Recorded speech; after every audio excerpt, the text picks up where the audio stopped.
Hi, this is Evan Hutchison, and today I wanted to go over the cash flow projection. The cash flow statement is a historical statement. The cash flow projection is what you think your cash flow is going to be in months/years to come. It's a very important report. Of course, it's also very speculative, but the more you do it, the easier it will become to spot trends and try to create as accurate a report as possible. Some people might think this is not needed, or they don't find any use from it. Their business might be doing so well, maybe a construction business in my city of Nashville. They're all doing pretty well, and money is coming in pretty quickly and in large abundances. But cash problems can always arise.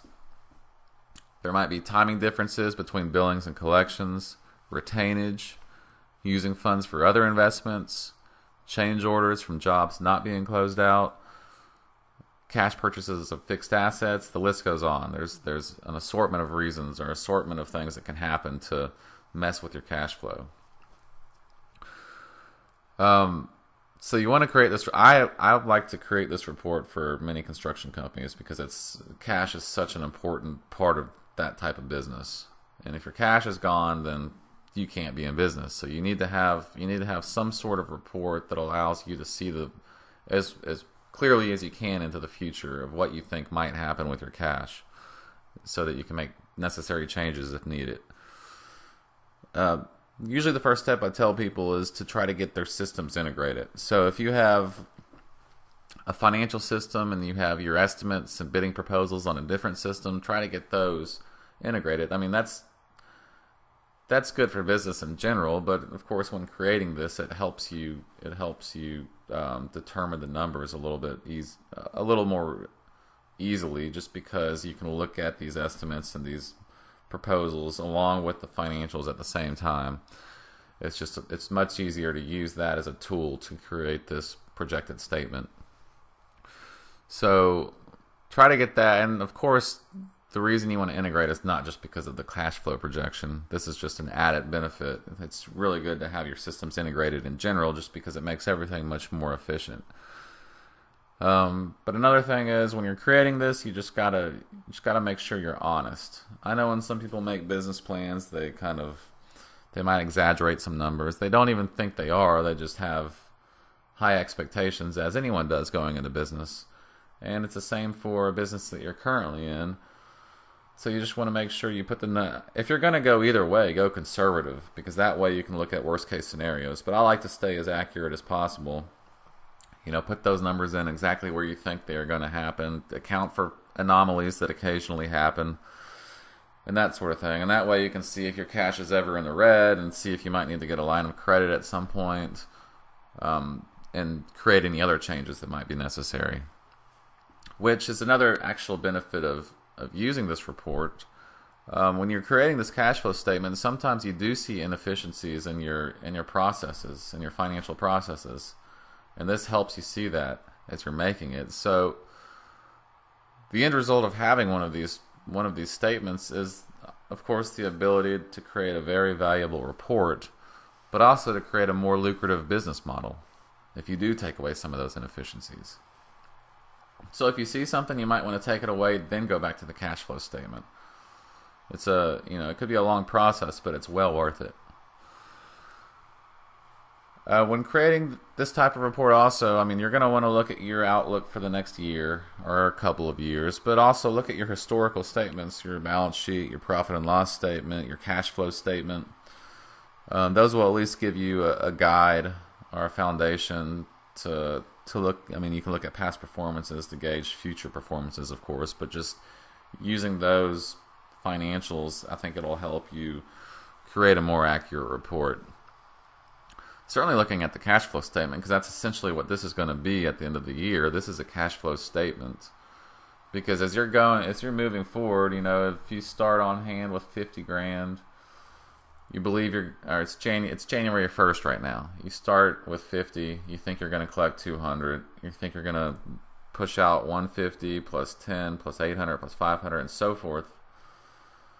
Your cash position at the projected cash position at the end of the month is $79,700. Now, once February 1st happens, or whenever you catch your January books up, you know what your real cash is.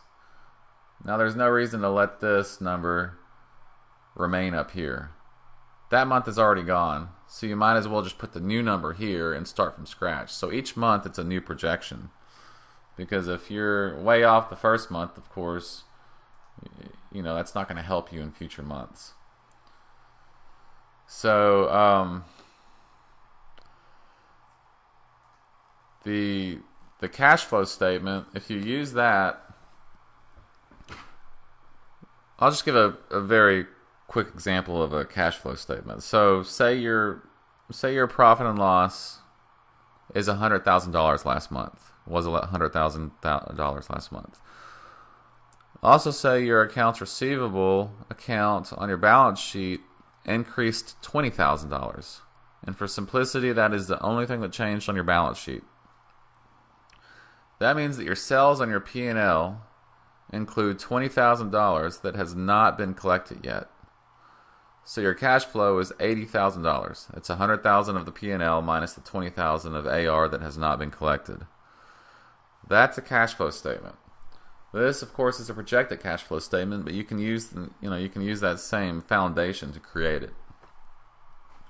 And it's definitely a work in process. I mean, it's hard. Some months you're going to be way off, but over time, I think it becomes easier to make decisions or figure out where your numbers might go. So I would really recommend probably having two of these. One that you do the whole year. You know, you think this is what January is going to look like. So obviously February is going to have a beginning of cash of that much. February you might collect $500,000 and so forth.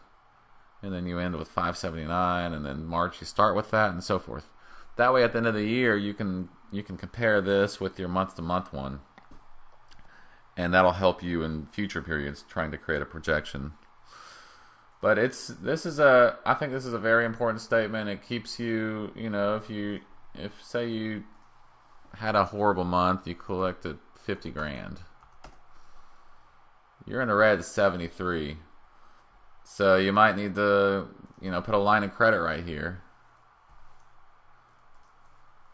And you need to borrow $100,000 from it. Something like that. It's a good tool to use.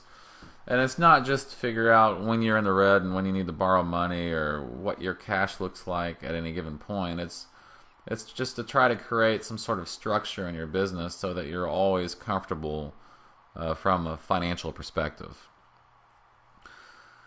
So I find this good for any business, of course. I like to use it for construction businesses the most, just because I think it's very vital to that industry to have some sort, to a company within that industry to have some sort of projection in place, because the money going in and out is just so volatile throughout time. Anyways, I hope you enjoyed this. Thanks a lot.